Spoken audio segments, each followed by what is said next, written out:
അനന്തകോടികളുടെ ആശാസാഫല്യമായി ആനന്ദമൂർത്തിയായ അയ്യപ്പസ്വാമി അവിരാമം കൃപയരുളുന്ന ആത്മീയ കേന്ദ്രം.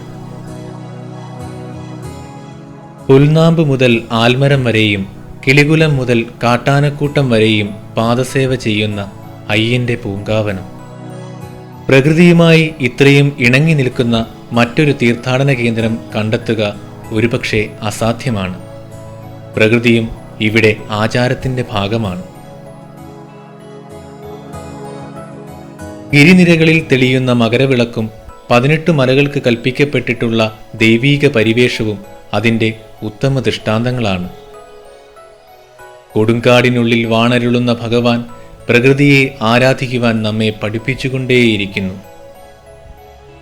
കാലഘട്ടത്തിനനുസൃതമായി ലോകം മാറുമ്പോഴും ശബരിമല അതിൻ്റെ പഴമയുടെ തനിമ നിലനിർത്തി ഭക്തകോടികളുടെ ഏകാശ്രയമായി നിലകൊള്ളുന്നു.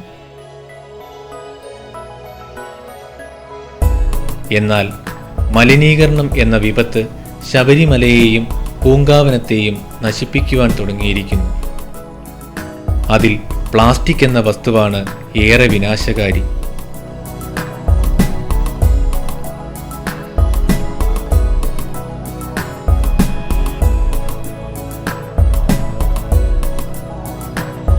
മണ്ണിൽ ലയിക്കാതെ കിടക്കുന്ന ഇവ ജീവജാലങ്ങളുടെ ആഹാരത്തോടൊപ്പം അവയുടെ ഉള്ളിലെത്തുകയും ശബരിമലയുടെ ആവാസ വ്യവസ്ഥയ്ക്ക് തന്നെ ആപത്കരമാവുകയും ചെയ്യുന്നു.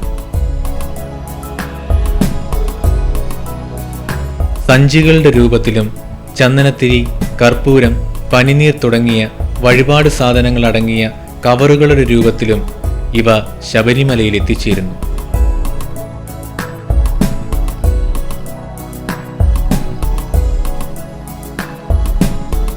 പ്ലാസ്റ്റിക് കുപ്പികളാണ് പൂങ്കാവനത്തിൽ കൂടുതലും കണ്ടുവരുന്നത്.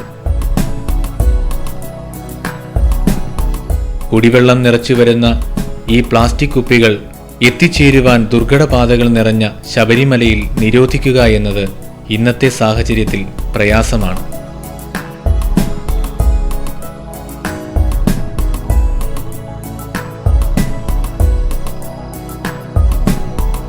തീർത്ഥാടകർ പ്ലാസ്റ്റിക് ഉൾപ്പെടെയുള്ള മാലിന്യങ്ങൾ കഴിവതും വേസ്റ്റ് ബാസ്ക്കറ്റുകളിൽ മാത്രം നിക്ഷേപിക്കുക.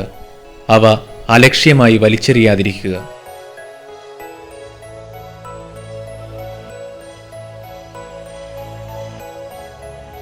അങ്ങനെ അയ്യപ്പന്റെ പൂങ്കാവനം തലമുറകൾക്ക് ശരീരത്തിനും മനസ്സിനും തണലായി നിലകൊള്ളട്ടെ.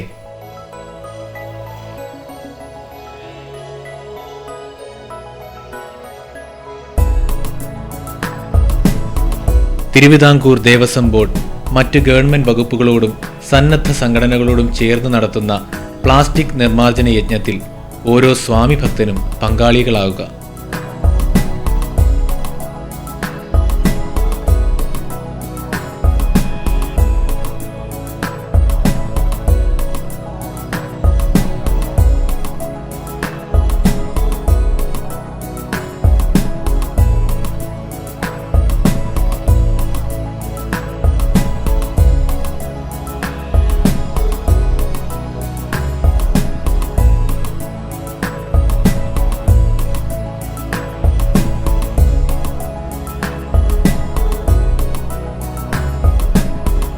ഈ മണ്ഡലകാലം അതിന് നാന്ദി കുറിക്കലാവട്ടെ.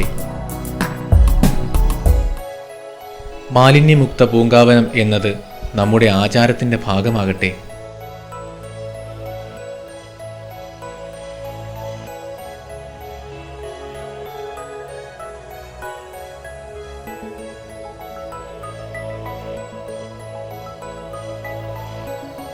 സ്വാമിയേ ശരണമയ്യപ്പ.